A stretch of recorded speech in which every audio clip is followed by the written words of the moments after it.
All right, so first things first, lift your car, take the wheel off. It's gonna be a really expensive mistake. Right here, you have your ABS sensor. It is a 10mm bolt. Undo it, pull it out. My Q50 bearing hubs, these are the new ones. As you can see, these ones are done. So you want to take your wheel off. You got to do these two bolts right here. Take off your brake calipers. You got to, that's what they hold on right here. I believe that's 19 or 21mm. Once you get that off, well, your rotor, obviously.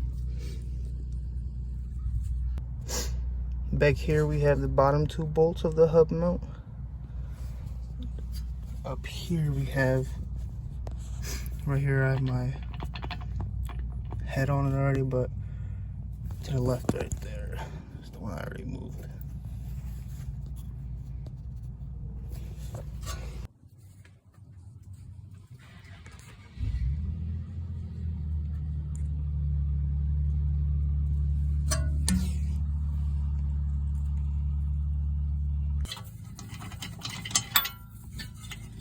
And just like that, there.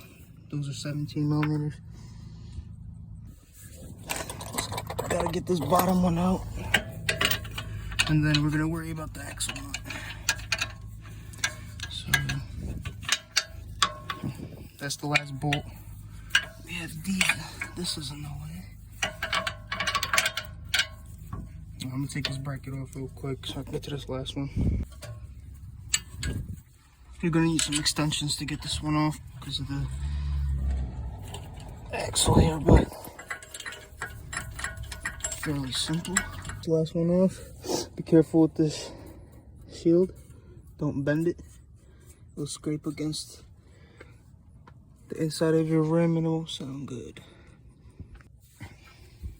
Alright, so the axle bolt, 32mm.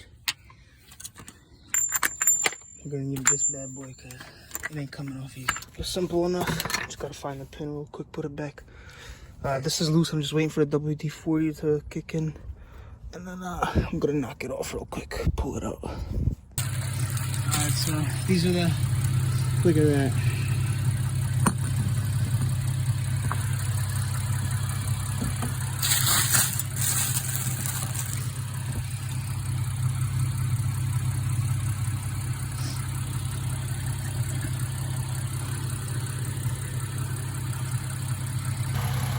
I want to pop the new ones right back on there.